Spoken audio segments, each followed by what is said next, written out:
श्री कृष्ण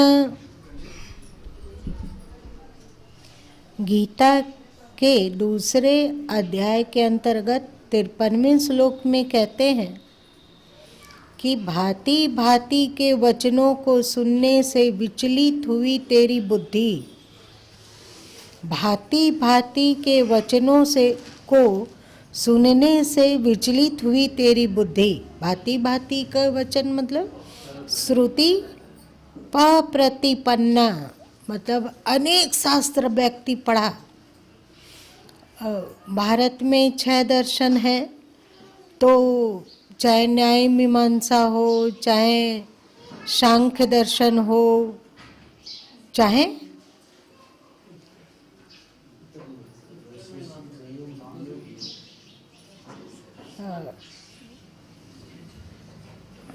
वैशेषिक हो, चाहे न्याय दर्शन हो, चाहे उत्तर मीमांसा अथवा पूर्व मीमांसा हो, 6 शास्त्रों को आप पढ़िएगा तो 6 में कुछ अलग अलग ही बातें प्रतिपादित हुई है।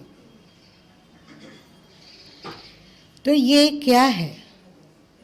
ये है सत्य तक पहुंचने के 6 मार्ग। आप इस मार्ग से जा सकते हो, उस मार्ग से जा सकते हो, उस मार्ग पे जा सकते हो, लेकिन जो बेसिक है वो 6 का एक ही है। 6 दर्शन है, तो उन 6 के आधार, जिसको आप अधिष्ठान कह सकते हैं, वो सब में एक समान है। वो अधिष्ठान क्या है?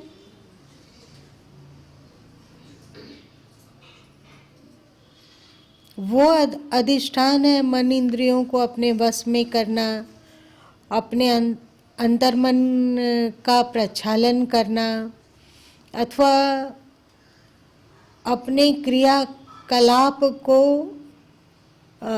शास्त्रानुमोदित ही रखना। ये हुआ बेसिक। 6 दर्शन में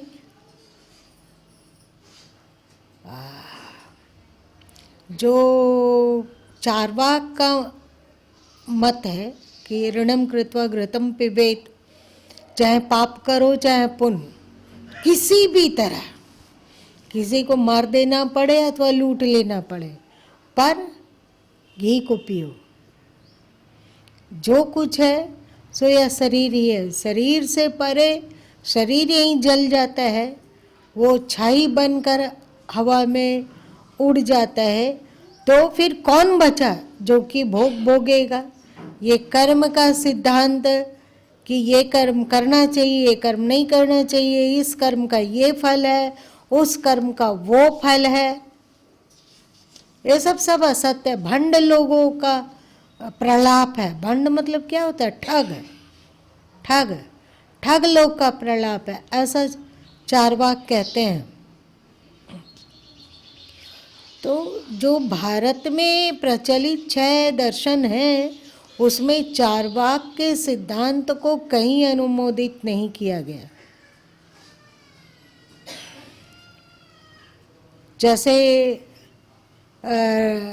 आचार्य रजनीश वगैरह अलग तरीके का बात कहते हैं। चाहे तुम लोगों में जो तंत्र शास्त्र है, वो भी अध्यात्म का बहुत ही जन सामान्य के लिए एक फुहड़ मार्ग प्रस्तुत करता है, जहाँ मांस, मछली, मैथुन, मुद्रा इत्यादि का कोई वर्जना नहीं है। इसको 6 शास्त्र अनुमोदित नहीं करता है, पर यदि कोई कमजोर दिमाग वाला व्यक्ति चार्वाक के सिद्धांत को पढ़ ले, चाहे इसी तरह के चंचल मति गति वाले लोगों का शास्त्र पढ़ ले, चाहे किसी तांत्रिक से उसकी दोस्ती हो जाए, तो श्मशान साधना या अपवित्र, अशुद्ध, हाँ, जल के जो बच जाता है उस 100 को खाकर अपनी क्षुधा बुझाना। ये लोग को यदि कब्रिस्तान में एंट्री मिल जाए तो कुछ ही दिनों में पता चलेगा कि लाश गायब है, क्या हुआ वो खा गए। इस तरह का सिद्धांत हमारे 6 शास्त्रों में कहीं नहीं है। पर यदि कच्चे दिमाग वाले इन शास्त्रों को, इन लेखों को पढ़ जाए तो वो क्या करेंगे?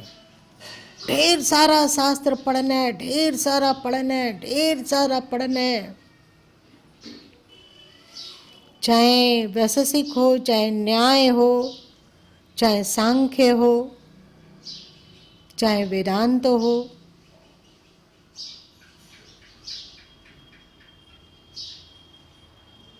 पूर्व और उत्तर मीमांसा हो, इन सब को पढ़ा और साथ साथ में अनेक ऐसे भी शास्त्रों को पढ़ा जो हिंसा इत्यादि को अशुद्ध नहीं मानता है। जैसे अभी तुम लोगों में जो बलि प्रथा है ना, वो लोग भी कहते हैं कि अमुक शास्त्र में लिखा है, अमुक शास्त्र में लिखा है, अमुक शास्त्र में लिखा है, तो वृत्ति विमोहित हो जाती है।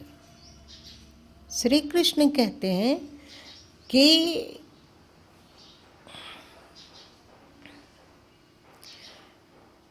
जितना अधिक मन को फैलाओगे, भगवान श्री राम हनुमान जी को भी उपदेश करते हुए कहते हैं, पतिता शास्त्र जालेषु प्रज्ञा तेन मोहिता। जिसकी बुद्धि शास्त्रों के जाल में गिर गई उसकी बुद्धि विमोहित हो जाती है। आप इसको पढ़ रहे हो, उसको पढ़ रहे हो, उसको पढ़ रहे हो, तो देखा देखी मत करो। इतने शास्त्रों को पढ़कर पचाने की आप में कैपेसिटी भी होनी चाहिए, आपके भीतर विवेक भी होना चाहिए। यदि विवेक नहीं है तो आप उसमें भटकते ही क्यों हो? अब मान लिया जाए कि जो 8 घंटा शारीरिक श्रम करता है, खेत कुड़ाई कर रहा है अथवा कुछ भी इसी तरह का घोर परिश्रम युक्त कर्म करता है, जैसे पहलवान, उसको पहलवानी में विजय होना है तो बहुत परिश्रम करता है, तो उसकी जो खुराक होती है वो आप लोगों के समान होती है कि बहुत ज़्यादा होती है? कितना? लगभग दुगना? ज़्यादा और ज़्यादा। दूध 2 किलो 3 किलो ठीक से पचा लेना, आम आदमी थोड़ी पचाता है। 1 पाव 2 पाव, आम आदमी 2 पाव 5 किलो तक भी पी जाता है। 5 किलो भी पी जाता। और उन लोगों के लिए अंडा भी है तो 1-2 नहीं, दर्जनों दर्जन। और पचा भी सकते हैं। और उन लोग का चावल इत्यादि अगर वे खाते हो, दाल खाते हो, तो उनका खुराक देखकर चकित रहा जाता है। अगर उसका देखा देखी उतना ही अनाज को आप खा लो तो क्या होगा? अनपच। ठीक से बताइए, अनपच हो के आदमी जिंदा रहेगा?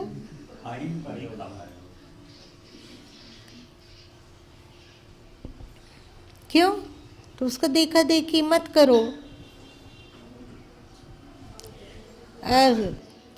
एक पद बड़ा प्रचलित है कि देखा देखी करे योग, छीजे काया बाढ़े रोग। देखा देखी करे योग, छीजे काया बाढ़े रोग। देखा देखी मत करो, अपनी कैपेसिटी देखो कि तुम किन किन ग्रंथों को पचा पाते हो। और मान लिया कि 6 दर्शन को आप पढ़े, चलो अब जो इस तरह के ग्रंथ हैं जो मलिनता की ओर ले जाते हुए दिखते हैं और जिसका रहस्य हम लोग के समझ के परे है कि उन्होंने ऐसा क्यों प्रचलित किया। अघोर लेख को देखो, लोग कहते हैं कि अघोर पंथ के प्रवर्तक भगवान शंकर हैं।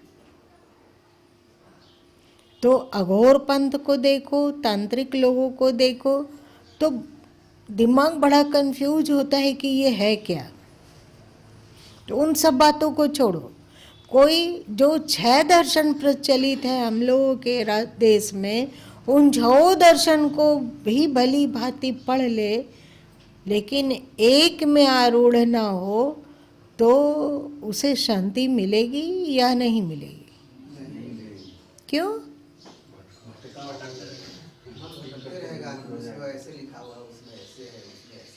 कभी वो इस मार्ग से चलने लगेगा, कभी उस मार्ग से जाएगा, कभी किसी और मार्ग से जाएगा। एक बार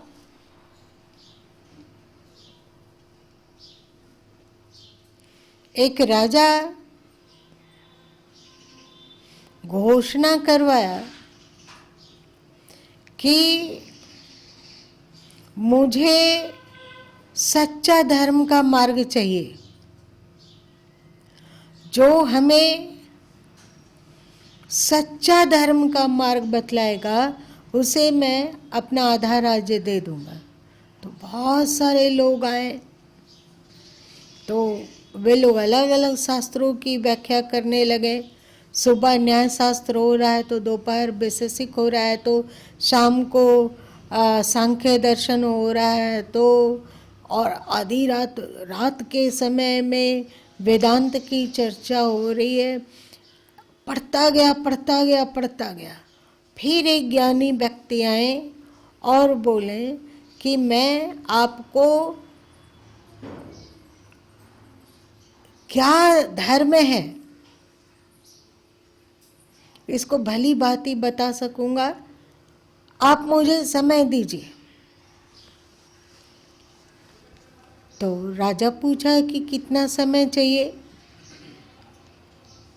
तो संत बोले वही करीब 40 साल।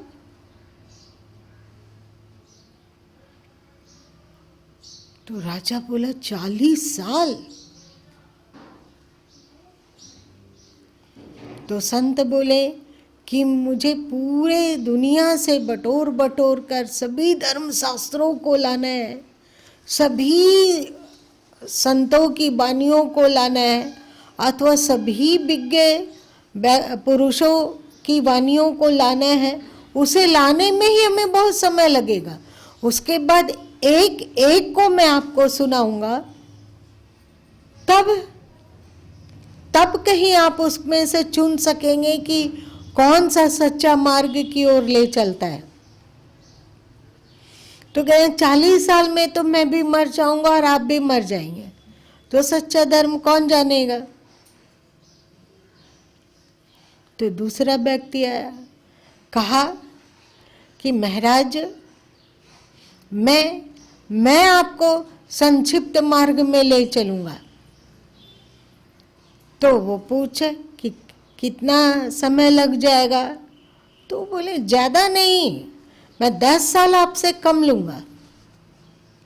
जो प्रमुख ग्रंथ है वो सब आपको सुनाऊंगा, और आप उसमें से निर्णय कर लें कि कौन सा धर्म सही है और कौन सा नहीं है।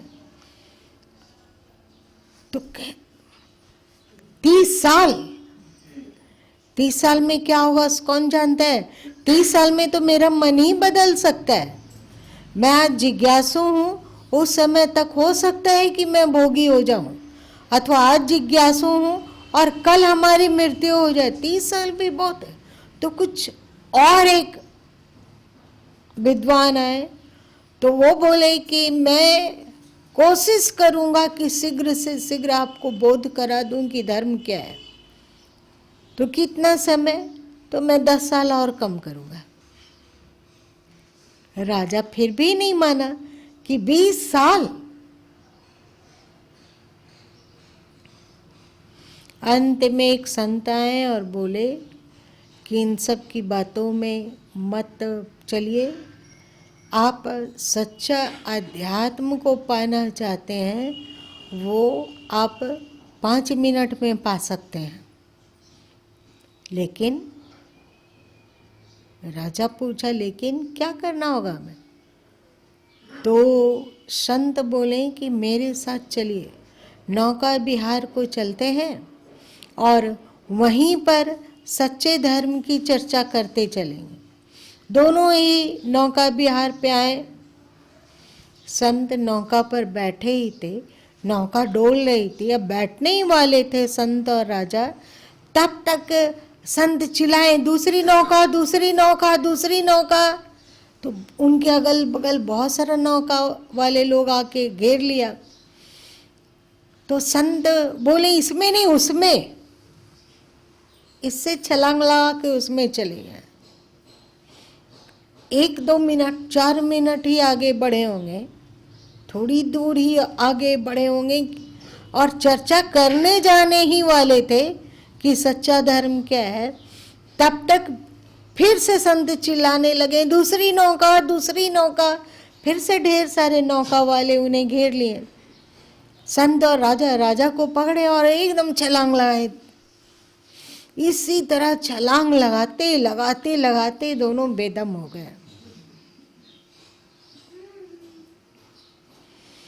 और राजा चिढ़ के बोला कि महाराज, आप कह रहे थे कि नौका में ज्ञान की चर्चा करूंगा, ऐसे में कहीं ज्ञान की चर्चा होती है? आप कहते हो कि इस नदी के उस पार ज्ञान की चर्चा करूंगा, तो नदी को तो पार करो। एक नदी जो छोटी सी है, इसको पार करने में आप इतना समय लगा रहे हैं, तो आप ज्ञान की चर्चा कब करेंगे, क्या कहा करेंगे? संत बोले कि लेकिन हमें उस पार जाना है, तो इस नौका में चढ़कर इसका टेस्ट कर लिया कि ऐसा लगता है। अब दूसरी नौका पे चढ़ूंगा तो उसका भी टेस्ट कर लूँगा कि ये नौका में चलने पर कैसा टेस्ट है इसका, मतलब कैसी अनुभूति होती है। फिर तीसरी नौका को भी टेस्ट करूँगा और वहाँ भी जानूँगा कि उसमें चढ़ने से कैसा होता है, कौन आरामदायक है और कौन सही फीलिंग दे रहा है, इसको जानना होगा ना। राजा बोले, महाराज आप बिल्कुल ही पागल हैं। आप नाव का टेस्ट करते रहिए, इस जन्म में क्या 10 जन्म में भी नदी के उस पार नहीं हो सकेंगे और ना ही शांत और अचल हो पाएंगे। संत इसी का तो अवसर के ताक में थे। वे बोले कि जैसे यहाँ जितनी नौकाएं आई, किसी भी नौका पर यदि आरूढ़ हुआ जाता और स्थिरता पूर्वक बैठा गया होता, तो ज्ञान की भी चर्चा होती और हम लोग नदी के उस पार भी पहुंच जाते।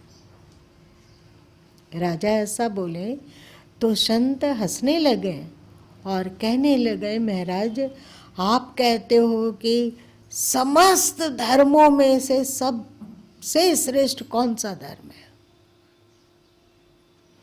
आप इन 6 दर्शन में से किसी भी एक दर्शन में उतरिए, तो जो आपको विवेक सम्मत लगता है उसमें आरूढ़ तो होइए।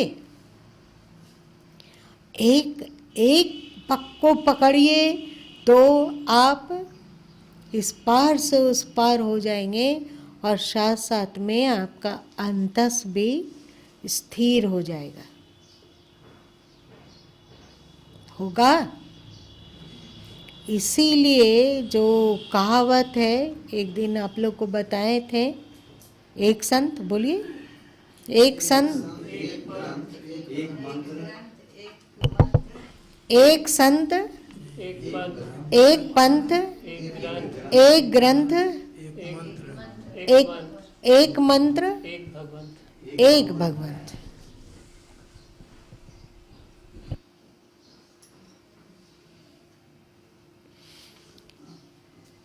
भांति भांति के वचनों को सुनने से विचलित हुई तेरी बुद्धि, विचलित, इसको पढ़ो तो वो कुछ कह रहे हैं, उसको पढ़ो तो कुछ कुछ कह रहे हैं। हाँ, लेकिन यदि आप विवेकी हो, आप सारग्राही हो, आपका मन नहीं भटकता हो अपने लक्ष्य से, विवेक सम्मत मार्ग से, तो आप पढ़ सकते हो। और यदि भटक जाता हो तो बेकार अपना समय, अपनी आँखों को बर्बाद करने से क्या फायदा। एक निष्ठ होइए, अनन्य जिसको कहते हैं, ना अन्य। एक निष्ठ होइए और उसमें डूबते जाइए। तब जो बुद्धि विचलित होती है, ये सही कि ये सही, कि वो सही कि वो सही, ये समाप्त हो जाएगा। लेकिन इसमें खतरा है। जिस पंथ, ग्रंथ, मंत्र, संत का आप चयन किए हैं, यदि वे विवेकी ना हुए अथवा विवेक सम्मत मार्ग ना हुआ तो गिरे तो चकनाचूर। आप क्या करेंगे? सब कहते हैं कि मेरा पंथ सही है, मेरा मार्ग सही है।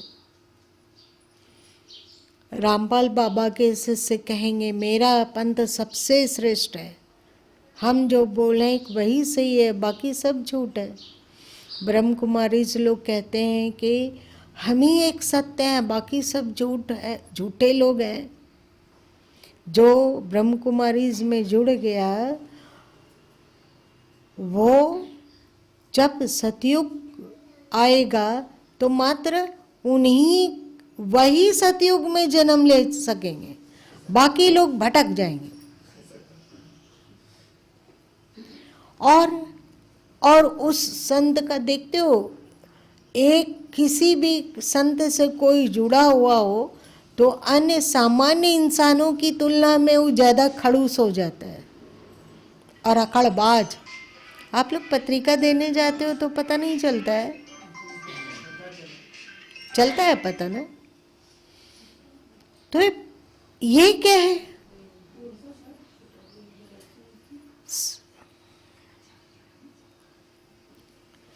सदगुरु कबीर साहब की एक बानी है कि कर बंदगी विवेक की,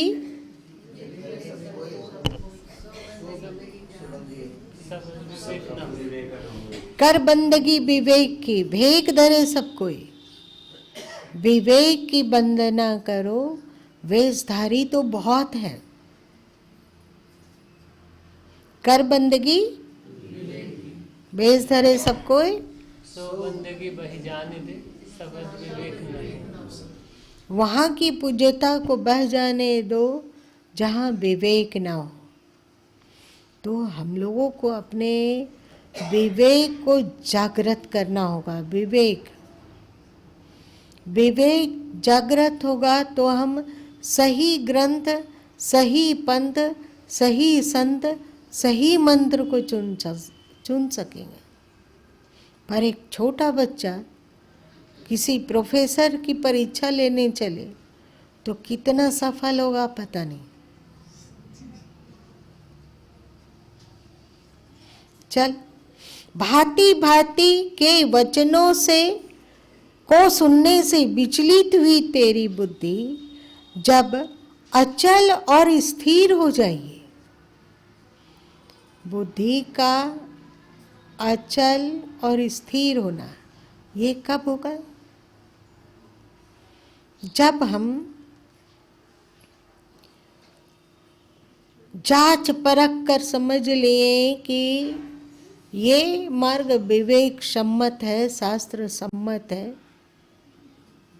और उसमें हमारी बुद्धि अचल हो गई और स्थिर हो गई। मतलब अब हमें यहीं ढूंढना है, यहीं पाना है। सदगुरु कबीर साहब की बानी है ना कि मैं बौरी डोबन तड़ी रही किनारे बैठ, क्या है? जिन ढूंढा तिन पाइया, आप समुद्र में यहाँ से वहाँ तक तैरते जाइए, आप कभी समुद्र की तलहटी में छुपे रत्नों को नहीं जान पाएंगे। रत्नों को जानने के लिए कहीं पे गहरे डूबना पड़ता है, वहीं पे नीचे जाना होता है ना। आप कुएं की खुदाई कर रहे हो तो थोड़ा सा यहाँ पर खोद लिया, एक फीट यहाँ कोड़े, पानी नहीं निकला तो हम दूसरा जगह कोड़न के देखने लगे, वहाँ भी 1.5 फीट कोड़ लिए, वहाँ पानी नहीं निकला। बिगहा बिगहा जमीन को आप गड्ढा गुबड़ा से भर दीजिए इस तरह, तो क्या कहीं पानी निकल जाएगा? गहरे पानी पैठ, गहराई में डूबिए। कैसा होकर? बुद्धि अचल और स्थिर हो, भटकती हुई ना हो। अब खोज समाप्त हो गया, सही को पकड़ लिए, अब सही में डूबना है। बुद्धि स्थिर और अचल हो। और क्या चीज एक बात कहें, समाधा अचला बुद्धि। एक बार कहें, सही मार्ग पर सही ग्रंथ में बुद्धि स्थिर और अचल हो, पहली बात। और दूसरी बात कहते हैं कि बुद्धि समाधि में स्थिर हो। समाधि क्या है?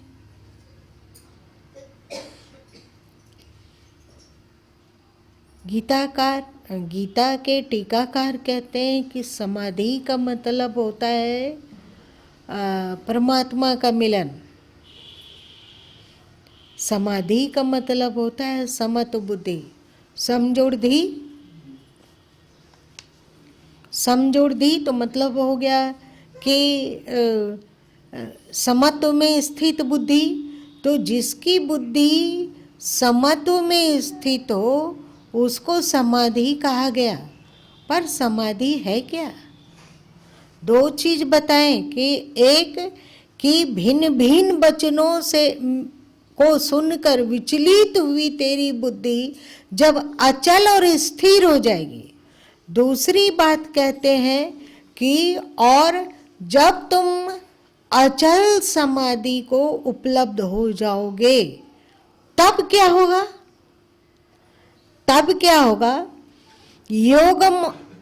योगम अवपास्यसि, तब योग को प्राप्त कर लोगे। हम लोग 4 प्राणायाम करते हैं, एक्सरसाइज करते हैं और हम लोग सोचते हैं हम लोग योगा करते हैं, है ना। और श्री कृष्ण कहते हैं योग कोई क्रिया नहीं है, योग प्राणायाम भी नहीं है, योग परिणाम है, मतलब फल है ना। योग फल है और उस फल की प्राप्ति के लिए क्या करना होगा? तो ऊपर बोले एकनिष्ठ अचल स्थिति, एक पंथ, एक ग्रंथ, एक संत, एक मंत्र में अचल स्थिति, बुद्धि स्थिर हो गई। अब नहीं भटकना हमें, बहुत भटका, अब यहीं गहराई में डूबूंगा। आप लोग, एक होता है आत्म विचार और एक होता है आत्मचिंतन। क्या दोनों का भेद आप लोगों को याद है? गुरु माँ ने बताया है, विचार हुआ तैरना और चिंतन हुआ डूबना। विचार हुआ कि हम ये अंदर इस विचार के, ये विचार के, विचार में संकल्प विकल्प है, और चिंतन में उन संकल्प विकल्प होने वाले विचारों में से अपने एक इच्छित विचार का चयन किए, एक इच्छित पॉइंट का चयन किए और उसी का मनन चिंतन चलने लगा। जैसे हुआ कि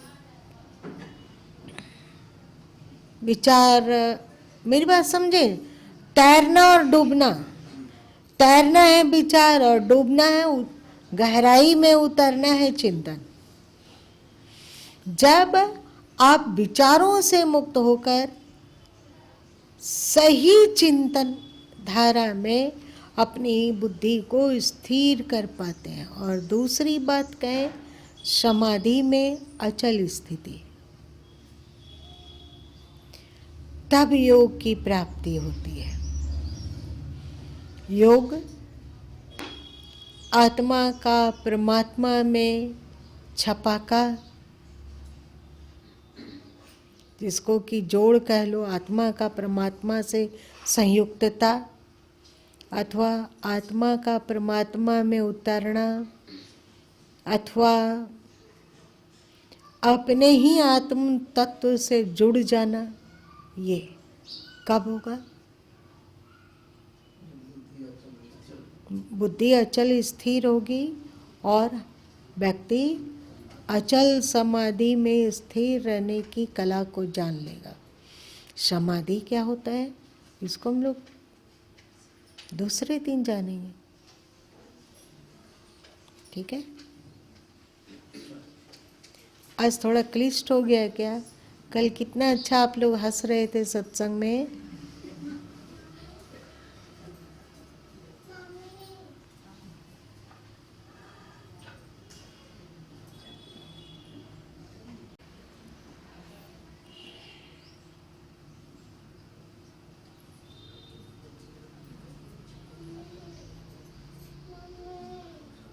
भगवान श्री कृष्ण अर्जुन से भी पूछते हैं इधर उधर ना भटको, या जितना भी शास्त्र का अध्ययन किया, तो क्या अर्जुन सचमुच में ऐसा अध्ययन कर करके भटक चुका था उस वक्त? अर्जुन के में बहुत सारा विचार आ रहा था कि ऐसे वर्ण संकर होगा, इस तरह सनातन कुल धर्म क्षय हो जाएगा, तो भटका तो होगा ही। तभी तो वो इस तरह बोल रहे थे। अर्जुन को श्री कृष्ण ने वो एकदम फटकार दिया और कहीं बुद्धि को स्थिर कर, स्थिर हो, अचल हो और समाधिस्थ हो।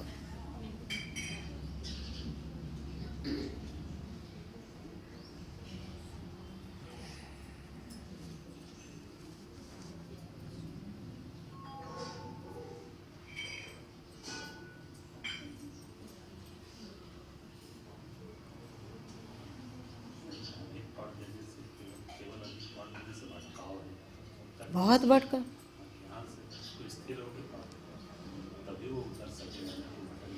लेकिन विवेक यदि प्राप्त हो गया हो तो कहीं नहीं भटक हो सकेगा।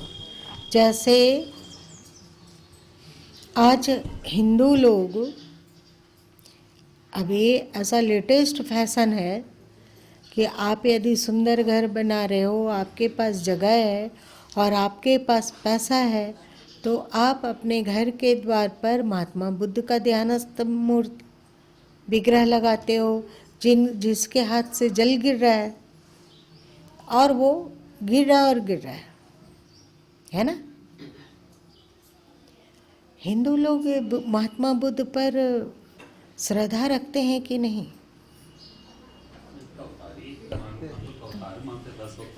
10 अवतार में उनका भी नाम है और उनकी पूजा भी कर लेते हैं, है ना? और उनके प्रति अच्छी आस्था है। वे एक तपोनिष्ठ, वैराग्यनिष्ठ, त्यागनिष्ठ संत के मूर्तिमंत उदाहरण है ना? पर कितने प्रतिशत हिंदू मानते होंगे कि ईश्वर ने है कि नहीं है? महात्मा बुद्ध की इस वाणी को नहीं स्वीकार कर पाए, नहीं कर पाया। और यदि कोई चोर बोल देता हो कि मनुष्य को हमेशा सत्य बोलना चाहिए, तो क्या एक चोर इस बात को बोल रहा है इसलिए उनकी ये वाणी अस्वीकार कर देना चाहिए?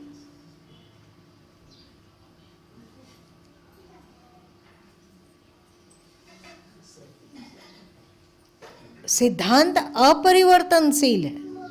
सिद्धांत चाहे किसी के मुख से निकले, चाहे चोर के मुख से, चाहे हत्यारे के मुख से, पर विवेक सम्मत सिद्धांत हमेशा ग्रहणीय है ना। और 10 शास्त्र पढ़ लो, 20 शास्त्र पढ़ लो, पर विवेक सम्मत मंतव्य को ही स्वीकार करना, ये हिंदू लोगों की खासियत है। हम लोग महावीर स्वामी के प्रति अथोर भक्ति रखते हैं ना, पर उनका पुद्गल और शायद इत्यादि को नहीं मान पाते हैं। उनका सृष्टि का विज्ञान जैसे वे बताते हैं नहीं मान पाते हैं, फिर भी वे हमारे श्रद्धेय हैं। तुम लोग ऐसा मत करना कि गुरु माँ आप भी हमारे लिए श्रद्धेय और पूजनीय है, पर हम आपकी बात नहीं मान सकते। ऐसा होगा क्या? सिद्धांत वाली बात जो आप बोले, इसके मुंह से बोला जा रहा है वो महत्वपूर्ण है। सिद्धांत उनके मुख से भी अगर अच्छी बात बोले तो उसको स्वीकार कर लेते हैं। ये अभी तो होता है ऐसा मत कोई, जैसे एक तस्कर है, रात दिन एक नसीहत की बात अगर बोलता है तो उसको नजरअंदाज कर दिया जाता है। और एक संत महापुरुष जिनका आचरण उसी एक ढांचे में चल रहा है, हाँ, तो वो तो स्वीकार करता है। संत विवेक सम्मत है तो स्वीकारनीय है, स्वीकार करेंगे। संत को भी स्वीकार करेंगे और उनके वचन को भी स्वीकार करेंगे। लेकिन एक चोर और तस्कर व्यक्ति ईमानदारी की बात बोलता हो तो उसके सिद्धांत को तो स्वीकार कर लेंगे, पर चोर को स्वीकार नहीं करेंगे। और साथ में वो बहुत असैद्धांतिक बात बोलता हो तो उसको भी गुजर जाने देंगे, उसके पीछे नहीं चलेंगे, नहीं दौड़ेंगे। पार्वती जी ने कहा ना, सुनिए सबकी, करिए अपनी अपनी कौन सा विवेक सम्मत, सुनिए सबकी वार्ता, निबेरिए अपना, सिंदूरे का सिंदूरा और जपने का जपना।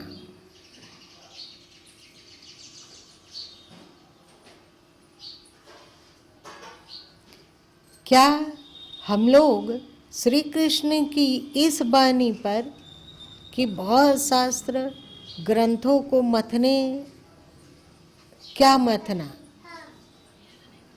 हम एक शास्त्र एक वचन को स्वीकार करके स्थिर हो चुके हैं? क्या हम लोगों की बुद्धि स्थिर हो चुकी है? मतलब अनेक शास्त्रों के मंतव्य में, अनेक शास्त्रों के भिन्न भिन्न मंतव्य में आज भी हम लोग भटक रहे हैं कि हम लोग की बुद्धि स्थिर हो गई?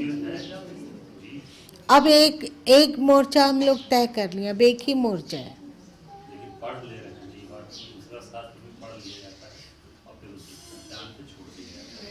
लेकिन बुद्धि स्थिर एक जगह है जहाँ जिनके साथ स्वीकार किया है और उसमें भटकाव नहीं आता है। पढ़ लिया, लेकिन विशेष ध्यान अपना गीता रिजेक्ट करेंगे।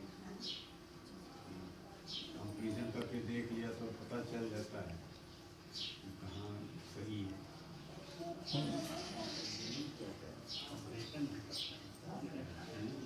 पढ़ने से पता चल जाता है।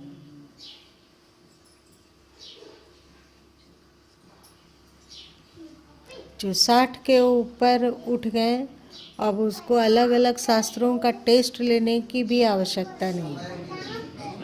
तो अल्प समय है, इसीलिए डूबिए और गहरे पानी पैट में जाइए, यही श्रेष्ठ है।